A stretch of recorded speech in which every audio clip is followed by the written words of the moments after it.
reporter has changed very much and very quickly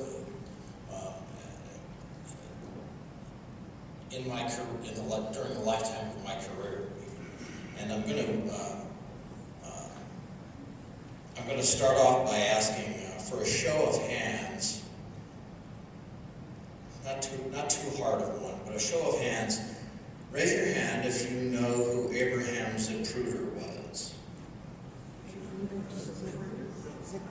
Zapruder? Okay. Keep your hands up. Those of you who have your hands up, if you can tell me what his occupation was, keep your hand up. It's okay, I had to look it up too. But the point, does somebody know? My point by raising this is many of us know that Abraham Zapruder was the man on the grassy knoll with the 8mm who took 10 seconds of JFK getting shot. You've all seen the film clip. That was Abraham Zapruder. He was... I knew that. I thought you were going to ask what his occupation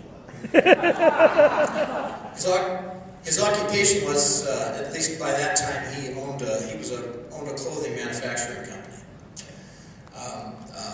But the reason that I made that point is that in today's parlance, we would call Abraham Zapruder a citizen journalist in today's parlance. We didn't call him that then. But in fact, all these years, I think he died in 1970, finally, 7 years later. Those of us who know his name know him because of 10 seconds of video that he shot.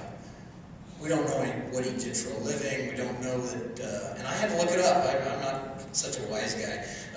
We don't know that he was a Jewish guy who immigrated from Russia, kind of lived the American dream, started off working for a clothing company, started his own company, and was a great devotee of Kennedy's and was thrilled to be there that day to take a movie of him.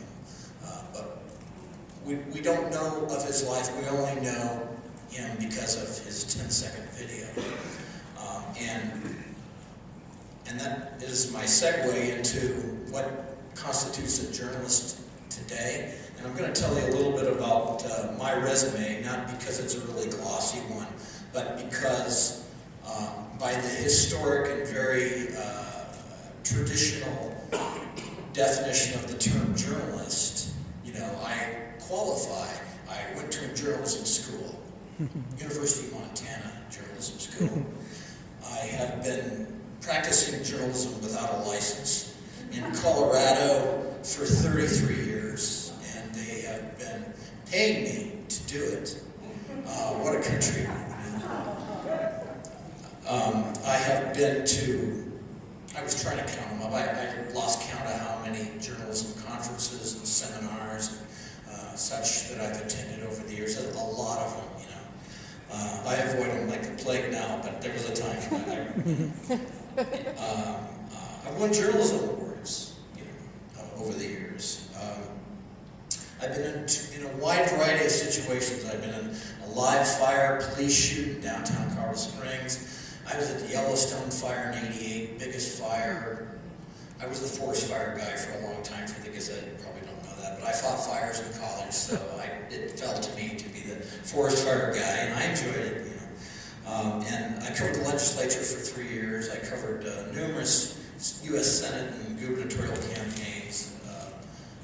And why I'm saying all this is because that's your traditional definition.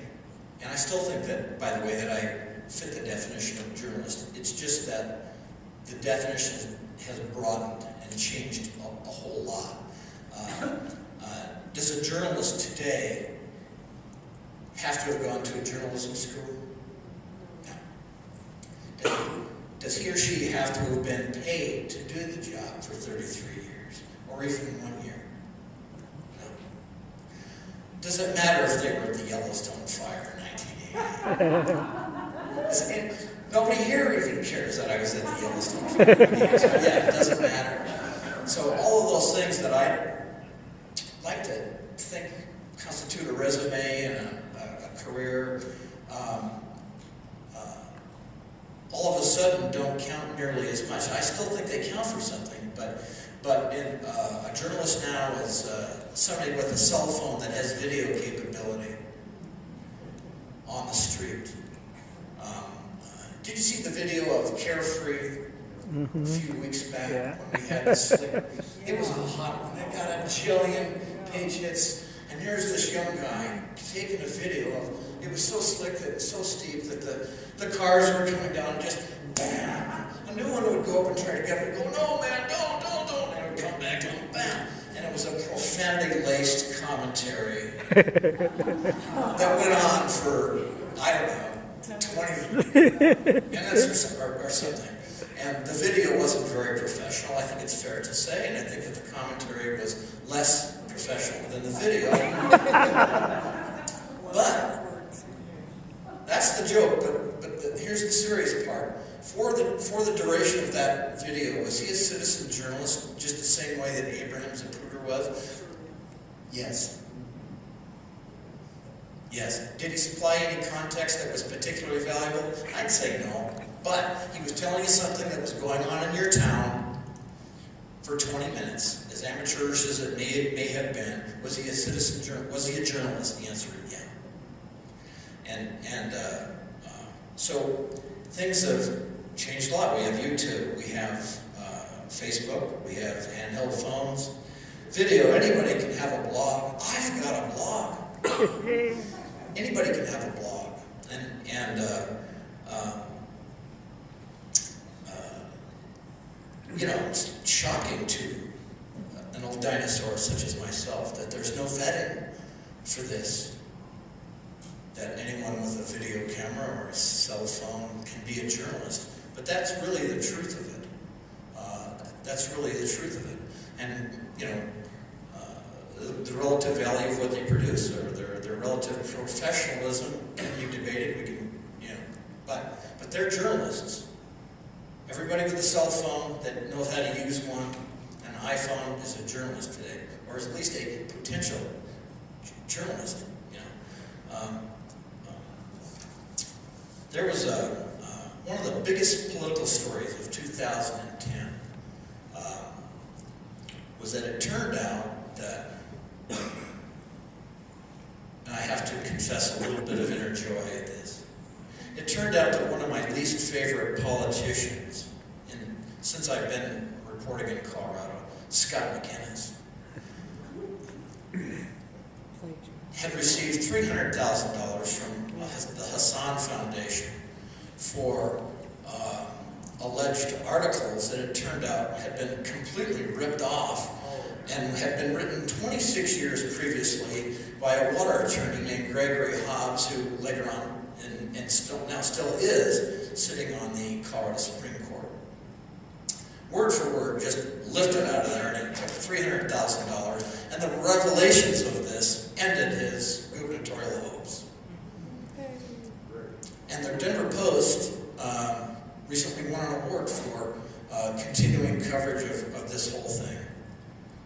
But now raise your hands if you've ever heard of a fellow by the name of Jason Salzman. Some of you may have, if you've been reading some of the blogs around Colorado. Jason Salzman created the embryo that brought Scott McInnes down. It wasn't the Denver Post. Denver Post did a nice job reporting on it. But how do I know this? Because I had written a negative column about McInnes previous to all of this happening. And it was about his handling of his flip-flopping on a water vote, which I had known about. And I knew some Colorado Springs sources who would talk about it. And I wrote that column, and Salzman was emailing me the next day, and I never even heard of him. He emailed me the next day, just railing about, he took $300,000 from the foundation, and they won't give me these articles.